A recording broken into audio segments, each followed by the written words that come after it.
Na semana passada, o Alexandre veio falar com a gente, conversou com a gente, iniciou aqui um papo a respeito de algo que nesse momento todos nós, de certa forma, estamos vivendo.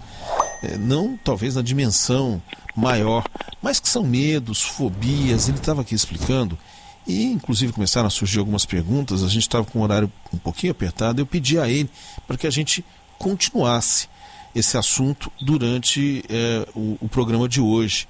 Então vamos lá, ainda mais nesse nosso cenário, né? Bom, pessoal, o medo, ele é uma reação mais comum, uma reação mais natural que nós temos diante de situações de risco. O medo, pessoal, não é algo que tem que ser eliminado. O medo, pelo contrário, ele é esperado. E o medo, inclusive, ele pode também nos ajudar a ponderar, inclusive a sobreviver em determinadas situações em que a gente poderia ali se arriscar.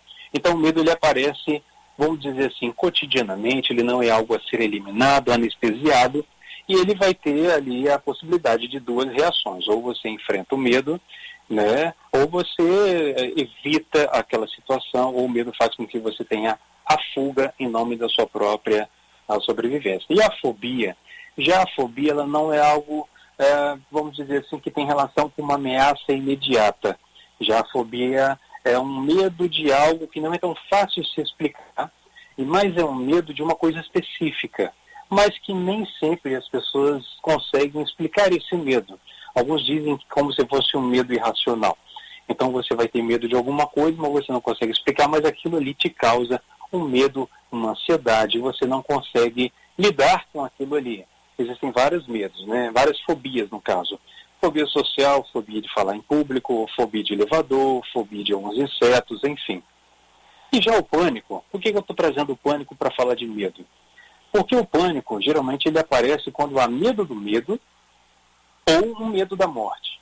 É como se você estivesse olhando de frente para a morte, um medo iminente da morte, como se a morte fosse acontecer naquele momento e você não consegue prever o momento que você vai ter a crise do pânico, a síndrome do pânico.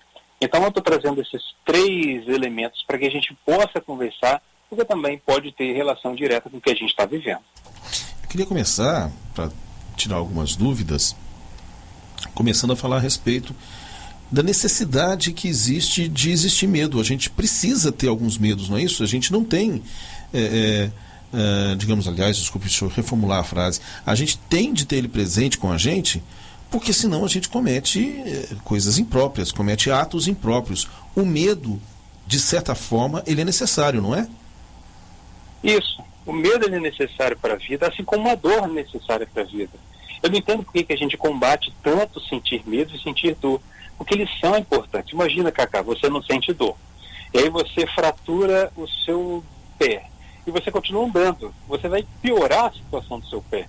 Você precisa sentir a dor para você parar e ver que é preciso que algo mude, que algo ali seja feito.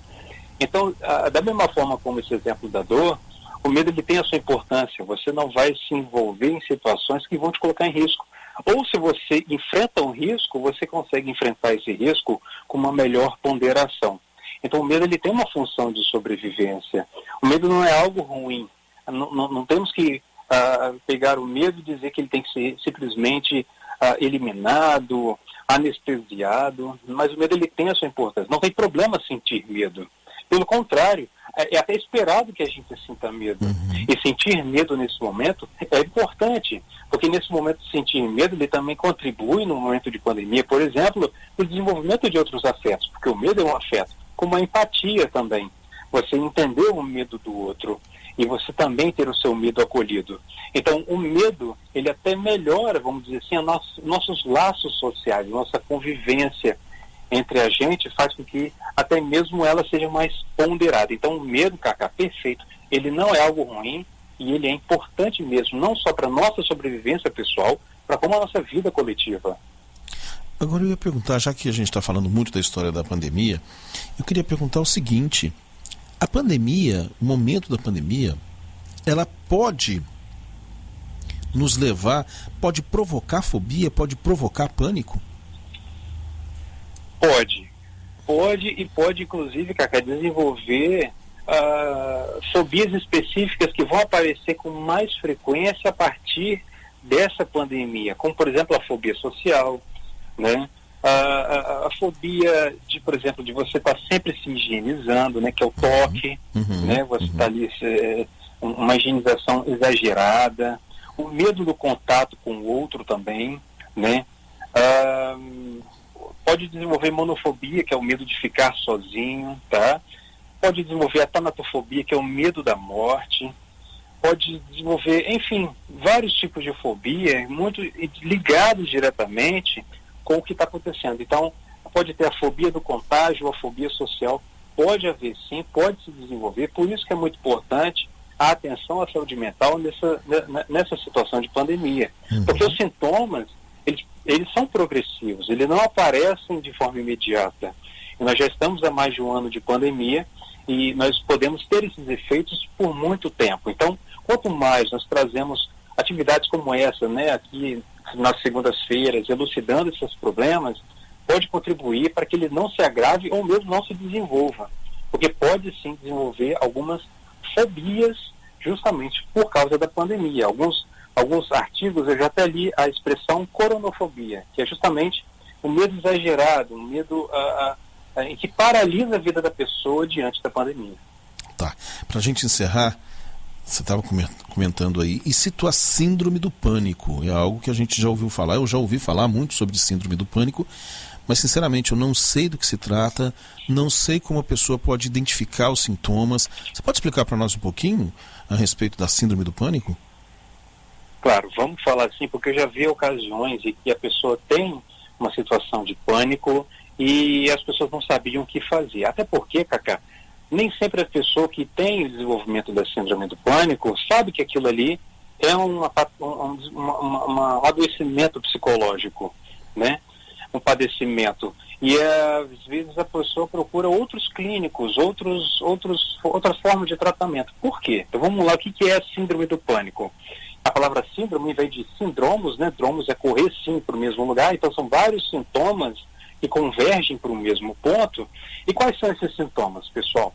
Bom, você vai ter tremor, sudorese, uma sensação de sufocamento, bloqueios, você não consegue fazer como você estaria fazendo comumente, dor no peito, é muito comum a dor no peito, às vezes a pessoa acha que está tendo infarto, ou às vezes ela tem falta de ar e acha que está engasgada, mas a gente sabe que a pessoa não engasgou porque ela não necessariamente ela leva a mão no pescoço, que é o sinal universal de engasgamento. Então, se você vê alguém com esses sinais, eles vão aparecer de forma súbita, nem sempre eles são anunciados, tá? A síndrome do pânico. E ela vai ter como se fosse uma sensação de morte, ela vai respirar muito forte, como se não tivesse ar para ela respirar, muito parecido com uma crise asmática, e ela vai ficar sem chão, ela vai ficar muito angustiada. E o que fazer nesse momento, Cacá? Se você está no restaurante, se você está no ônibus, se você está numa situação em que alguém desenvolve essa crise na sua frente. Bom, pessoal, é bom que a gente possa primeiro isolar a pessoa, evitar os curiosos, dar um espaço para que a pessoa possa ficar. Você pode colocá-la sentada, porque você vai orientando e a pessoa vai te seguindo, tá?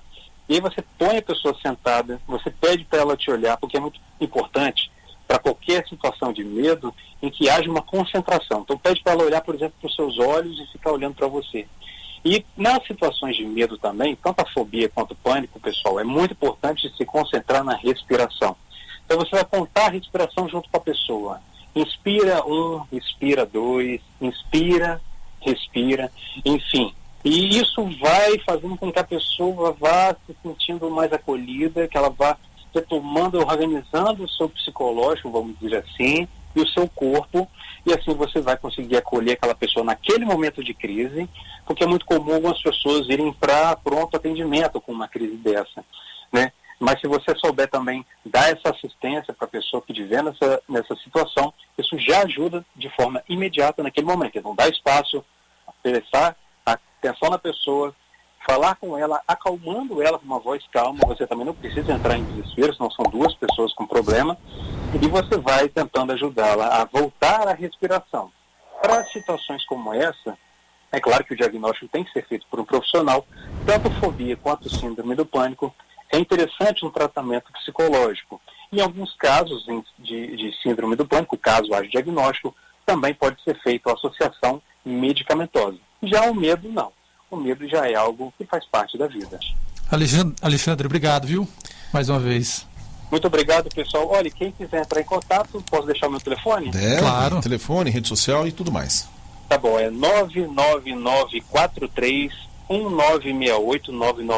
999431968, e meu Instagram, Alexandre_Brito, e no YouTube, Psicologia e a Vida Cotidiana. Valeu, pessoal.